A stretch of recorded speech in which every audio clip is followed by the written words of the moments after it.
théorie du cadeau. Certains avancent comme si la vie allait de soi, d'autres peinent à en saisir le sens. Certains se sentent portés, d'autres accablés. Les mêmes situations en apparence identiques ne donnent pourtant pas lieu aux mêmes expériences. Ce qui est vécu comme une chance par les uns peut être ressenti comme un poids par d'autres. Le monde se présente sans mode d'emploi. Il donne, il retire, il bouleverse, il répète, il évolue. Chacun tente, à sa manière, de trouver une forme d'équilibre dans ce mouvement chaotique. Le sens, le bonheur et la paix sont constamment recherchés, mais ne se laissent pas saisir si facilement. Nous nous investissons alors dans des quêtes, mais ce qui semble suffire à certains laisse d'autres insatisfaits. Ce qui nous suffisait hier ne suffit déjà plus aujourd'hui. La vie ne se laisse pas réduire à une formule simple, ni à une addition de conditions perçues comme favorables. Elle ne répond pas de manière uniforme à ce qui lui est adressé. Les mêmes efforts ne produisent pas les mêmes effets. Les mêmes conditions ne donnent pas nécessairement les mêmes expériences. Face à cela, chacun adopte une posture existentielle, une manière singulière de regarder, d'interpréter et d'habiter ce qui se présente. Comment qualifier ce qui se présente à nous lorsqu'il se laisse si difficilement habiter? Chapitre 1. Le décor existentiel. 1.1. Le chaos silencieux. La vie part dans tous les sens. À chaque instant, des milliards d'événements se produisent simultanément. Naissance et mort, joies et drames, création et destruction. Rien ne suit une direction unique. Aucune logique totale ne permet d'embrasser la réalité dans son ensemble. Malgré les sciences, malgré les croyances, malgré toutes les tentatives de compréhension, aucune grille ne parvient à enfermer totalement la réalité. Certains cherchent des réponses dans la foi, d'autres dans la raison, ou les deux. Si la science peut établir des lois et des causalités à une échelle donnée, une question d'un autre ordre demeure, celle du sens.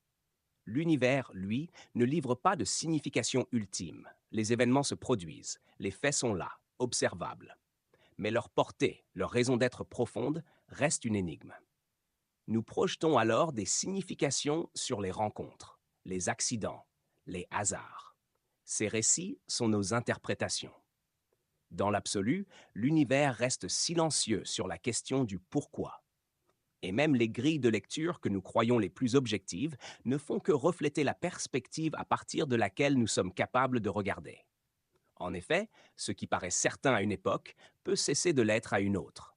Non parce que c'était faux, mais parce que c'était vrai dans un cadre donné. Toute connaissance repose sur des conditions de validité. Dans un champ restreint, à une échelle précise, une loi fonctionne. Changer de perspective et ce qui semblait universel peut s'effondrer. Cela ne veut pas dire que tout se vaut, que tout est imaginaire. Il existe des vérités solides, mais elles sont toujours relatives à un cadre donné. Elles nous permettent de nous repérer, d'agir, de bâtir. Mais aucune ne livre jamais le tout de la réalité. Tout est plus complexe qu'il n'y paraît, intrinsèquement singulier. Les causes ne s'ajoutent pas comme des chiffres. Elles s'entrelacent, se transforment mutuellement. Chaque ingrédient évolue au contact de l'autre. Deux bons jus mélangés peuvent donner quelque chose d'imbuvable. Chaque solution porte avec elle son lot d'effets. Une question en amène 10 autres. Le réel est fondamentalement contradictoire à nos yeux. Les cadres de vérité s'annulent les uns les autres. La cohérence est une illusion de perspective.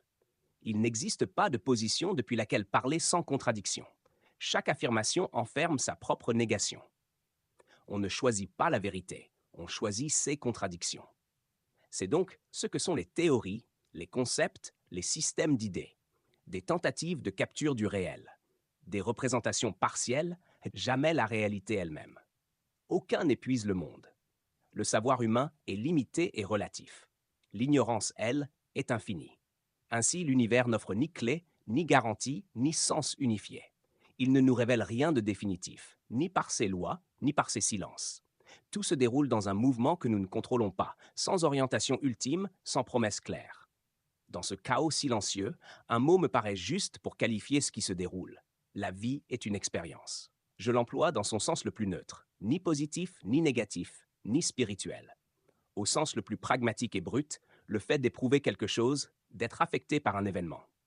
Un voyage, non une destination. une traversée sans garantie ni justification, dont chaque instant constitue un fragment. Dans ce chaos silencieux, chacun trouve une façon d'interpréter et d'habiter ce monde. C'est ce que j'appelle notre manière d'être au monde. 1.2. Manière d'être au monde. Chacun d'entre nous habite la vie à sa façon.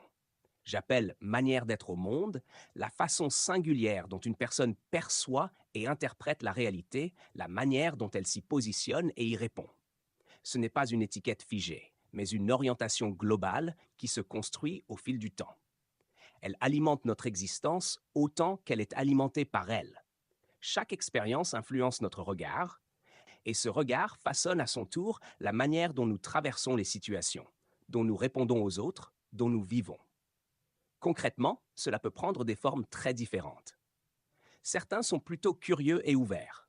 Ils posent des questions, explorent, voient dans les inconnus une richesse, une opportunité. D'autres sont plutôt méfiants et prudents. Ils analysent les risques, se protègent, s'avancent avec retenue. Certains adoptent une posture combative et ambitieuse. Ils voient des défis à relever partout, cherchent à gagner, à se dépasser, à se mesurer. Certains privilégient le lien, la connexion. Ils cherchent la relation, l'entraide, l'harmonie avec les autres. D'autres, encore, préfèrent le retrait. Ils sont éloignés du monde social, observent sans participer, davantage tournés vers leur monde intérieur. Ces exemples ne sont pas des cases rigides où enfermer quiconque. Chacun développe une manière d'être au monde, faite de tendances dominantes, toujours mouvantes, évolutives et plus nuancées qu'un simple mot pourrait l'indiquer. La manière d'être au monde est ainsi une synthèse vivante, une posture existentielle qui colore notre rapport à l'expérience. Elle ne détermine pas tout, mais elle donne une tonalité particulière à ce que nous vivons. Quelle que soit sa forme, cette manière d'être reste toujours traversée par une donnée issue de la vie elle-même. Un mouvement constant, inévitable, qui pousse à avancer, à s'orienter, à répondre, même dans l'incertitude. Chapitre 2. Le mouvement humain 2.1. L'humain instigateur. Je vois l'humain comme un être affamé. Affamé au sens le plus simple, il est structurellement dans la demande, dans la dissonance. Il réclame quelque chose du monde. Il ne se contente pas durablement de ce qui est donné tel quel. L'humain est engagé dans ce qu'il vit. Il a un besoin profond de sens. Il s'investit dans des éléments très variés de l'existence. Des activités, des relations, des rôles, des objectifs, des idées, des expériences, des croyances, des identités. Certains de ces éléments lui sont imposés par son environnement ou son histoire. D'autres sont choisis. Mais imposés ou choisis, ils deviennent des supports d'investissement, des points d'ancrage autour desquels il organise son attention, ses attentes et son énergie.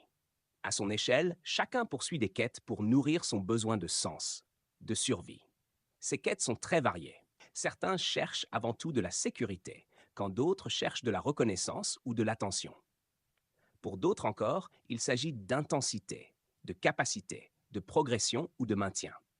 Certains veulent créer, d'autres comprendre, d'autres améliorer, d'autres simplement tenir. Les formes varient énormément, mais la logique reste la même. Tirer quelque chose de ce qui est, déclencher un retour, une réponse, un effet. Il est dans la nature humaine de vouloir plus. Plus d'émotions, plus de retours, plus de sens, plus d'excitation, plus de maîtrise, plus de paix. Ce plus ne signifie pas excès ou démesure. Il désigne surtout le fait que ce qui est vécu finit rarement par suffire durablement tel quel. L'humain s'adapte en général rapidement à ce qu'il obtient. Ce qui, à un moment donné, répondait à la demande devient progressivement ordinaire. Qu'il s'agisse de nourriture, d'argent, d'objets ou de relations, l'intérieur se stabilise. L'attention évolue, les attentes se précisent, de nouveaux objectifs apparaissent, parfois minimes, parfois plus ambitieux. Nous ne pouvons pas ne pas être en mouvement. L'ennui, le vide ou l'inertie nous sont difficilement supportables. Alors nous creusons, nous poursuivons. Ce mouvement n'est pas ponctuel, il est continu, perpétuel. Nous ne nous engageons pas sur un seul front à la fois. Nous investissons simultanément plusieurs dimensions de nos vies. Le travail, les relations, le corps, les projets, les idées, les loisirs. Nous répartissons notre énergie entre ces différents espaces. Nous arbitrons, nous compensons, nous rééquilibrons. Quand un objet se stabilise ou s'épuise, un autre prend davantage de place. Ce jeu simultané fait partie de notre fonctionnement ordinaire. Ce fonctionnement est largement indépendant des objets investis. L'humain agit comme un instigateur. Il explore, teste, ajuste, compare, anticipe. Il tend à approfondir ce qu'il touche, à chercher à en tirer davantage, à améliorer, corriger, faire évoluer. C'est pas tant l'objet qui appelle ce mouvement que la structure même de notre rapport à l'expérience. Être humain, c'est être orienté vers quelque chose, chercher à se nourrir, transformer l'expérience en terrain d'investissement, d'ajustement et de projection. Tant qu'on le peut, on veut voir, on veut saisir, on veut exister. Et c'est dans ce mouvement perpétuel que se construit notre manière d'être au monde. Elle ne se forme pas brutalement, elle se façonne progressivement, à travers les engagements répétés, les attentes qu'ils génèrent et les conséquences qui s'imposent. Ainsi, c'est précisément dans ces aventures humaines qu'un frein peut apparaître. 2.2. Le coût de l'instigation. Investir quelque chose, ce n'est pas avancer. Avant d'être perçu ainsi par notre culture, investir consiste surtout à entrer dans une forme de fixation. D'un point de vue extérieur, on pourrait y voir un comportement obsessionnel. Lorsque nous cherchons un travail, lorsque nous cherchons à progresser ou à apprendre, lorsque nous nous intéressons par amour, lorsque nous cherchons de la reconnaissance ou une place, nous insistons, nous ajustons, nous persistons.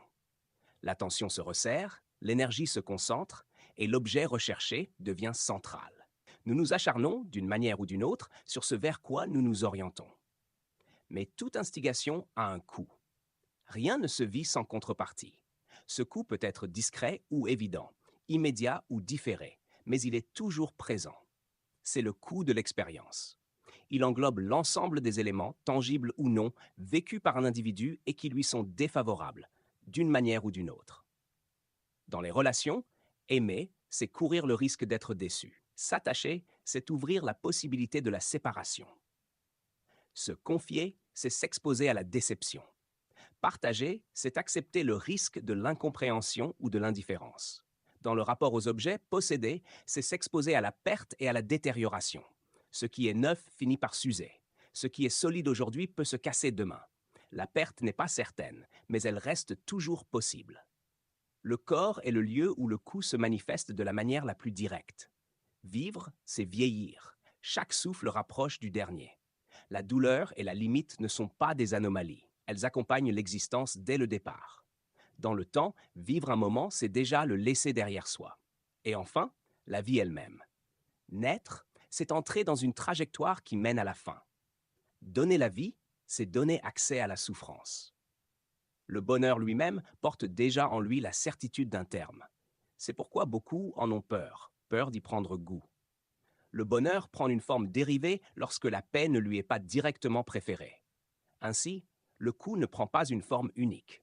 Il apparaît sous la figure de pertes inéluctables, éprouvées, partir, mais aussi sous celle de menaces incertaines. Peur, risque. Même lorsqu'elles ne se matérialisent pas, ces éléments pèsent sur l'expérience.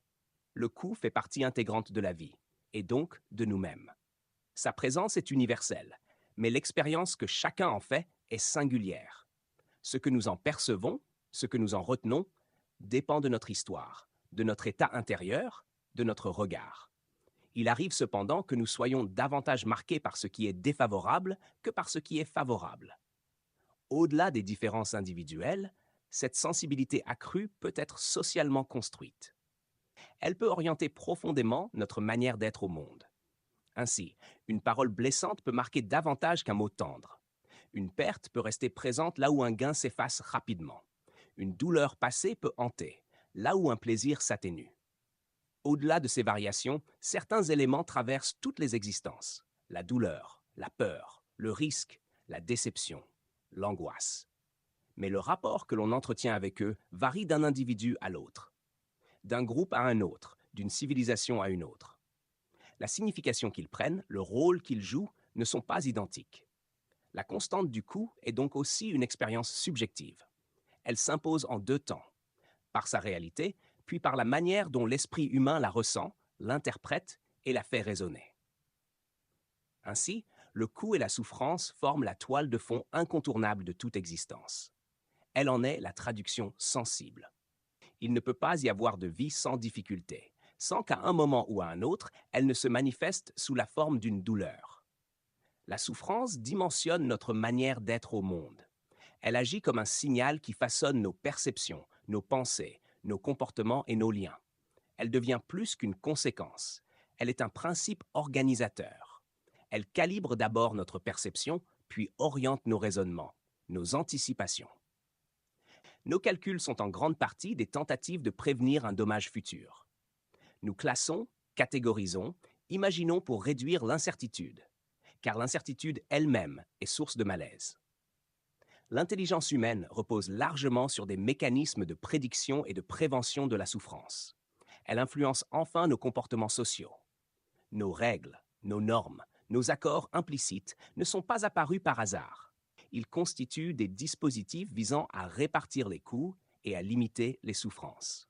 Ils tracent les lignes autour desquelles se structurent nos comportements et nos apprentissages, et posent les contraintes à partir desquelles chaque trajectoire singulière se dessine.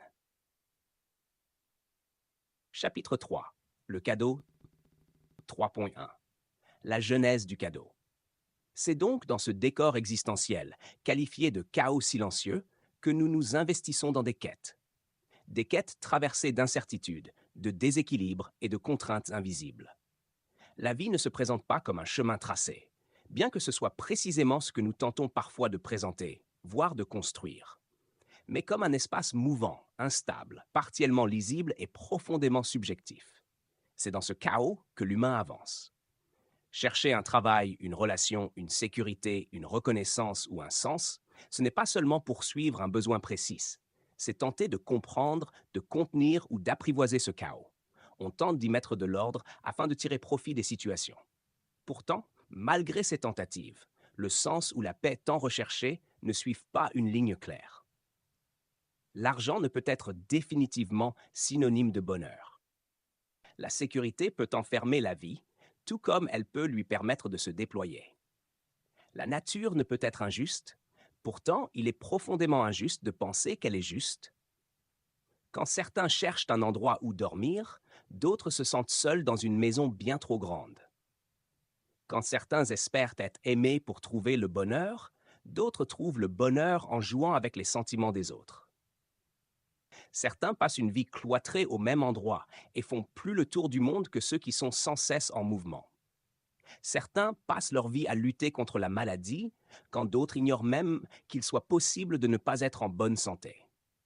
Le travail est vendu comme un impératif à la survie, quand vivre n'est pas un impératif. Nous désirons ce que l'autre a, alors que nous possédons déjà tout ce qu'un autre désire. Nous désirons ce que l'autre a, alors que nous avons tout ce que nous aurions pu désirer autrefois. Nous construisons des murs que nous cherchons ensuite à enjamber. Nous parlons de croissance, quand bien même la souffrance s'accroît. Le bonheur est un sentiment que l'on tente en vain de dompter. La beauté porte son revers. Elle n'est pas synonyme de bonheur. Les capacités, l'intelligence, la sensibilité s'accompagnent de charges spécifiques. La conscience elle-même, si elle est un privilège, n'est pas sans contrepartie. Avoir de l'argent, des amis, une reconnaissance, une place, contient toujours des souffrances potentielles et factuelles. Ce qui est censé protéger du manque peut, silencieusement, exposer davantage au risque de la perte. Ce qui sécurise peut accroître la chute. Ce qui élève peut alourdir. Nos dispositifs de protection ne font pas exception.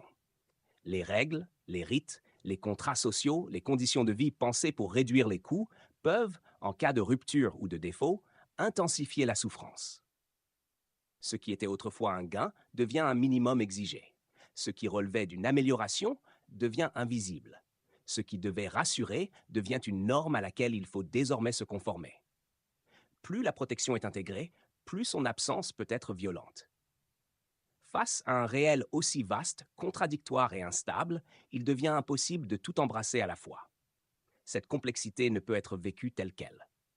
Pour avancer, l'humain est contraint de réduire, de sélectionner, de se donner des directions claires. Il s'investit alors dans des quêtes non par erreur, mais par nécessité. Ce mouvement de focalisation n'est pas un enfermement volontaire, mais une condition fonctionnelle de toute trajectoire. À force de s'investir dans des quêtes, le regard se structure autour de ce qui est poursuivi.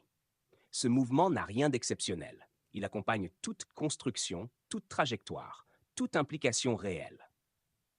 Mais ce faisant, une partie de ce qui existe déjà cesse d'occuper le premier plan. Non parce que cela disparaît, ni parce que cela perd sa valeur objective, mais parce que l'attention est ailleurs. Ce qui est vécu comme central organise silencieusement le reste. Et parfois, lorsque cette organisation si ancrée se fissure, quelque chose réapparaît ou apparaît. Non comme une réponse, ni comme une correction, mais comme un constat lucide et implacable. Tout n'était pas contenu dans ce qui était poursuivi. L'immensité des autres lectures, des autres expériences possibles, des possessions, de l'environnement devient à nouveau visible. C'est à cet endroit précis que peut apparaître ce que j'appelle le cadeau. 3. Le cadeau. Lorsque la quête ou la construction dans laquelle on s'était engagé se fissure ou s'effondre, quelque chose de particulier peut apparaître. Ce ne sont pas de nouveaux gains, mais des éléments de base qui étaient devenus invisibles. Le champ des possibles, jusque-là réduit, peut s'élargir brusquement. Le décor chaotique réapparaît dans sa forme brute. La nature, l'environnement, les autres, notre propre corps et ses capacités. Le jour qui se lève comme la veille, les objets, les croyances. Rien de tout cela n'est nouveau. Tout cela redevient simplement perceptible. Dans nos quêtes et au-delà, le coup s'impose avec une immédiateté tangible. Il est dense, présent, difficilement évitable. Le gain, en revanche, possède une résonance plus intermittente. Qu'il s'agisse d'une ressource, d'une relation, d'un répit ou d'une opportunité, il apparaît comme un surplus, un bonus qui élargit ou facilite momentanément le champ des possibles sans jamais être garanti ni définitif. Même lorsqu'il advient, il peut passer inaperçu, être rapidement absorbé ou perdre de sa densité perceptuelle. C'est dans cette asymétrie que le cadeau peut devenir perceptible. Le gain, précisément parce qu'il contraste violemment avec la permanence de l'effort, de l'ennui ou de la souffrance, peut apparaître non comme un dû, mais comme un don, au sens factuel d'un ajout non obligatoire à la condition de départ. Le gain existe dans les yeux de celui qui observe. Manger, avoir un ami, disposer d'un corps fonctionnel, un jour de plus, ne rien faire, décompresser, ressentir. N'était ni promis, ni requis. Ces éléments ne sont pas des conditions universelles de l'existence. Ils sont des ajouts contingents. Reconnaître cela ne transforme pas la réalité. Cela en constate simplement la nature. Ce qui est là aurait pu ne pas l'être. Le gain n'est pas le cadeau.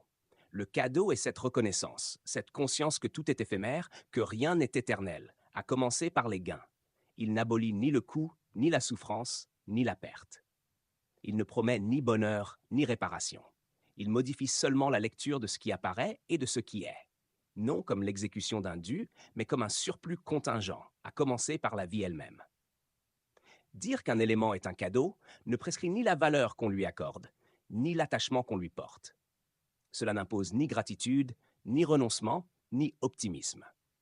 Le cadeau n'est pas un substitut à la valeur. Il en est la condition de possibilité. Selon la manière dont cette reconnaissance s'efface ou se maintient, nous pouvons traverser l'existence comme des créanciers frustrés et absents malgré nous, ou comme des êtres attentifs à la présence fragile des possibles. Ce n'est pas une injonction, mais une différence de lecture, une manière, parmi d'autres, de se tenir face à ce qui advient. 33. Le fardeau, autrefois cadeau. L'enfant et le piano. Un enfant marche dans un vaste espace rempli de cadeaux. Des boîtes de toute taille, de toute forme. Rien ne lui est imposé. Il pourrait en ouvrir une, plusieurs ou aucune. Tout est là, disponible, mais sans obligation. Un jour, son regard s'arrête sur un présent, un piano. Intrigué, il pose ses doigts sur les touches et découvre les premières notes. Fasciné, il explore. Jour après jour, il développe un lien avec l'instrument. Chaque son, chaque vibration devient une découverte. Ce piano devient un trésor, une source d'émerveillement. Le temps passe. L'enfant grandit. Ses envies changent. Un jour, il aimerait danser en même temps qu'il joue. Il voudrait que le piano l'accompagne, qu'il soit plus qu'un instrument, un partenaire. Mais le piano reste immobile. La frustration s'installe. Ce qui avait été source de joie devient une limite. L'enfant commence à voir ce qu'il ne voyait pas auparavant. Le piano est lourd, figé, objet, condition de vie et corps. Lorsqu'un bijou est acquis, lorsqu'une moto est achetée après de longs sacrifices, lorsqu'une maison est construite avec soin, apparaissent aussi des coûts certains. La peur de perdre, la crainte du vol, l'entretien, la vigilance. À mesure que l'attachement grandit, l'objet cesse d'être seulement une source de plaisir. Il impose des contraintes. La possession peut se retourner. Ce qui était censé servir la vie commence à lui imposer ses exigences. Les conditions de vie suivent le même mouvement. Un confort obtenu devient rapidement un point de départ. Ce qui était une amélioration devient un seuil. L'habitude efface la perception du gain. Ce qui stabilise peut rendre toute perte plus sensible. Le corps peut suivre la même logique. Souvent, tant qu'il fonctionne, il se fait oublier. La santé devient silencieuse, intégrée, presque transparente. Ce n'est souvent qu'à la suite d'une fatigue, d'une douleur ou d'une maladie que ce qui était là sans être remarqué réapparaît. La fonctionnalité cesse alors d'aller de soi. Ce qui n'était pas perçu comme un gain reprend soudain du poids. Relations, institutions, enfants. Dans les relations et les structures sociales, le glissement est du même ordre. Un ami qui me consacre son temps, l'État qui garantit un droit, une relation qui dure. Un inconnu qui se comporte bien, vécu comme des garanties. Ces éléments ne sont pourtant pas obligatoires dans la traversée de la vie. Un être cher peut se retirer, une institution peut faillir, un accord peut être rompu, un individu peut agir contre nous. Reconnaître cette fragilité n'est ni un acte de soumission, ni de passivité. C'est un acte de libération, qui n'enlève rien à l'exigence, mais qui déplace le regard. Le cadeau est aussi dans cet écart. Parce que je sais que l'autre ou le système aurait pu agir autrement, son action en ma faveur prend une nature particulière. Elle n'est plus seulement une ligne d'un contrat ou le résultat d'obligations sociales, mais un acte situé, un acte de présence au monde. Les enfants peuvent s'inscrire dans ce même mouvement. À leur arrivée, ils apparaissent comme des présences singulières, non garanties. Chaque progrès, chaque parole, chaque instant partagé peut être vécu comme un événement. Puis, peu à peu, la présence s'installe. L'enfant est là, il grandit, il occupe l'espace, il devient une donnée stable du quotidien. Ce qui relevait de l'imprévu devient une attente. Ce qui était reçu devient exigé. L'enfant n'est plus seulement perçu comme un être en devenir, mais comme un rôle à tenir, une trajectoire à suivre, une réponse à fournir, parfois à des attentes qui le précèdent. Le parent ne voit plus seulement ce qui est là, mais ce qui manque, ce qui tarde, ce qui dévie. La relation se charge, non par absence d'amour, mais par accumulation d'attentes. Ce qui change, ce n'est pas tant l'évolution de ce qui est là que la façon dont on le considère. Ainsi, le risque de voir un gain se muer en fardeau est omniprésent. Les quêtes, en se prolongeant, tendent à produire leurs propres exigences et nous obligent à composer avec ce que nous sommes, des êtres en perpétuelle évolution, dont une part échappe à toute maîtrise. Le gain se retrouve menacé par son propre succès. Ce qui est perçu comme un gain tend inéluctablement à se sédimenter, à devenir une attente, une norme, un fardeau. Les attentes s'épaississent, se multiplient, s'enchaînent. Ce qui avait été reçu comme un ajout devient un point d'appui, puis un minimum implicite, puis une condition silencieuse de fonctionnement. Même avec le temps que la vie nous offre, nous planifions jusqu'à extrêmement loin, nous le considérons comme un du futur. Nous pouvons ne pas habiter chaque jour qui nous est offert, tout en exigeant de vivre le plus longtemps possible. Le regard ne se porte plus sur ce qui est là, mais sur ce qui doit suivre, s'améliorer, se maintenir. L'urgence, la tension ou la critique ne viennent pas remplacer le cadeau. Elles l'enveloppent, l'écrasent, le recouvrent. Le cadeau ne disparaît pas. Il devient simplement indiscernable sous l'accumulation des attentes. Chapitre 4. L'expérience nue. 4.1. Le champ des possibles quotidiens. Le cadeau apparaît parfois de manière brutale lorsque certaines quêtes se fissurent. Ce qui occupait tout l'espace se retire soudain, laissant possiblement apparaître autre chose. Non pas quelque chose de nouveau, mais ce qui était déjà là, relégué à l'arrière-plan. Pour celui qui ne le voyait pas encore, cette apparition peut être saisissante, presque violente. Le monde semble soudain plus vaste, plus dense, plus vivant, alors même que rien n'a changé. Le cadeau ne naît pas de ces fissures. Il n'y surgit que pour ceux à qui il échappait. La rupture ne crée rien, elle enlève. Elle retire ce qui captait toute l'attention. Elle dégage le champ. Ce qui devient soudain visible n'est alors ni une compensation, ni une leçon, ni un sens caché, mais une présence nue. Ce qui existe, ce qui est offert là, maintenant et sans promesse.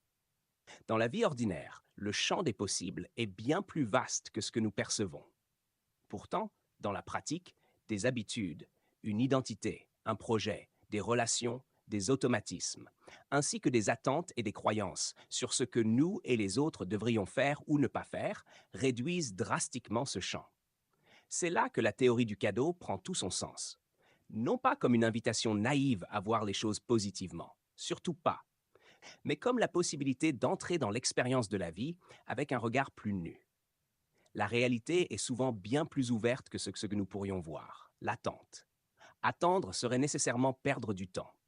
Pourtant, ce temps existe simplement. Il est là, offert, libre d'être habité de tellement de manières possibles, en observant autour de soi, en faisant une pause, ou encore en discutant. Et dans le simple fait de discuter, avec un ami, un inconnu ou un membre de la famille, l'éventail des sujets possibles et des personnes avec qui les aborder est immense.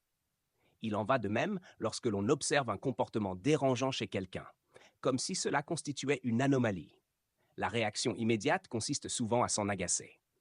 Pourtant, cette situation peut aussi devenir un terrain d'apprentissage sur l'humain, sur l'autre, sur nous.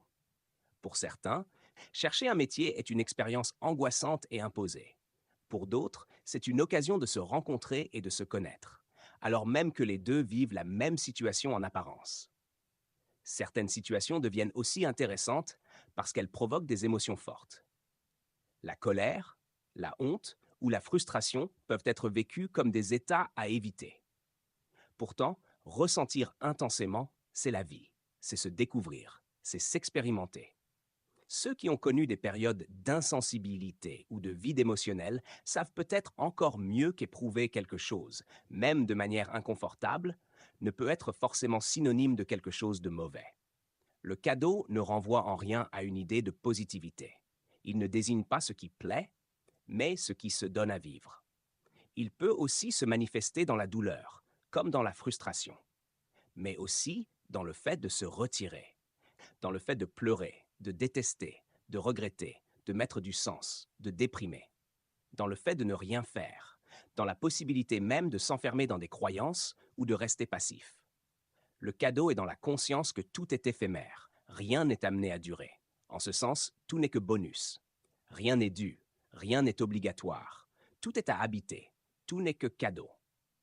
La vie reste une expérience ouverte. Elle contient des moments agréables, des moments absurdes, des moments douloureux.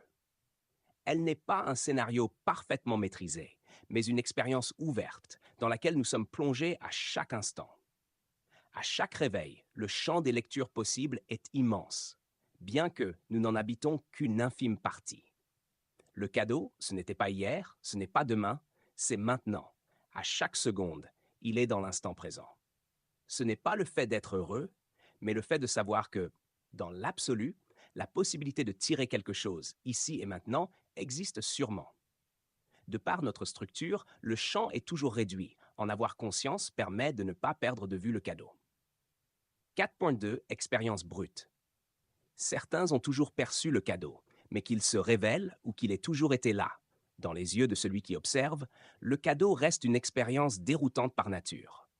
Depuis tout jeune, face au champ des possibles, je savais ô combien il m'avait été difficile de mettre du sens. J'ai fini par en poser. C'est quand j'ai tout perdu que j'ai compris que je n'avais rien perdu. Elle a été la base de tout. Je l'avais perdue, puis retrouvée. Et cette fois, je l'ai comprise plus profondément que jamais. La théorie du cadeau. Ce qui va suivre est un partage sur les mois après un basculement intérieur. Un jour, ma voiture est tombée en panne. Encore. Mais cette fois, je ne l'ai pas réparée. Je ne pouvais pas. Je l'ai vendue pour 3 fois rien. J'ai accueilli cette situation avec une grande légèreté. Ce n'était pas du déni, et je ne me réjouissais pas de la difficulté. Je ne l'ai pas regardée comme une épreuve salvatrice. Je l'ai simplement constatée et acceptée. J'étais ailleurs, absorbé, comme saisi par une évidence récente et bien plus grande. Les pertes passées m'avaient ouvert les yeux sur l'immensité des choses riches qui m'entouraient et que je n'avais jamais vraiment vues, ou du moins que j'avais fini par ne plus voir. Perdre une voiture peut être considéré comme dérisoire, et c'est précisément ce qui en fait un bon exemple. Ici, je reste léger, mais cet incident incarne une multitude de difficultés, de douleurs rencontrées. Alors, j'ai marché. J'aurais pu y voir un recul. Mais grâce au travail intérieur déjà amorcé et ce basculement de focale, cette situation m'a permis de me rencontrer encore plus intensément. Au début, ce n'était pas confortable. Il a fallu affronter mon propre regard et les jugements silencieux des autres, qui reflétaient surtout mes anciennes croyances. J'ai commencé à aller à l'école à pied, et c'est ainsi que j'ai fini par décrocher le diplôme que je n'avais pas encore obtenu, même quand j'avais une voiture. Un diplôme n'est pas synonyme de réussite pour moi. Mais le fait d'avoir voulu l'obtenir représente une réussite, car il faisait sens à ce moment-là. J'ai découvert une autre manière de vivre. Chacun de mes trajets avait du sens. Il s'inscrivait dans une profonde rencontre avec moi-même. J'ai commencé à faire du sport autrement, à courir pour mes rendez-vous sportifs sur des distances inenvisageables auparavant. J'ai transformé encore un peu plus ma manière d'être au monde. J'ai habité chacun de mes moments. Là où certaines choses pouvaient paraître insignifiantes, chaque instant était un pur cadeau. J'ai vu la ville, les gens, le monde autrement. Il y avait cet homme près de chez moi. Je le voyais chaque jour depuis ma voiture à l'époque. Un regard un peu condescendant, d'apparence insignifiante, un élément du décor. Assis toujours au même endroit, aux mêmes heures, à observer et à ne strictement rien faire d'autre. Et quand je passais à sa hauteur, je le regardais de la même manière que je pensais qu'il me regardait. Mais une fois à pied, jour après jour, mon regard a changé. J'ai fini par voir en lui un calme profond, une discipline admirable, une sagesse. Un jour, je l'ai salué. Il m'a répondu. Rien de plus. Mais dans cet échange muet, il y avait comme une reconnaissance, comme s'il avait perçu le changement, comme si sans parler, on s'était dit « J'ai été con » en parlant de moi. La vie ne promet pas le bonheur. Elle ne garantit aucun sens. Face à ce chaos silencieux, l'être humain est un instigateur perpétuel. Il s'investit dans des quêtes, cherche des retours, tente de contenir l'angoisse de l'incertitude et de l'ennui. Mais ces instigations ont un coût, inscrit au cœur même de la condition du vivant. La perte, la souffrance, la finitude. Le coût de la vie ne disparaîtra pas. Il est la condition de la marche, comme la friction est la condition du mouvement. Le cadeau naît d'un renversement métaphysique majeur. Il vient contrebalancer, au moins par moment, le caractère éphémère et douloureux, source d'angoisse permanente de la vie. Ici, il devient la condition même de l'offrande. Rien n'est dû. Chaque élément donné n'est plus l'accomplissement d'un dû froid, mais un bonus, un supplément inespéré. Perdre un bonus, c'est revenir à l'état de grâce zéro. Le cadeau n'est pas tant dans ce que l'on reçoit, mais dans la lucidité qu'on n'avait rien à recevoir. Tout n'est que cadeau. Le paysage reste le même.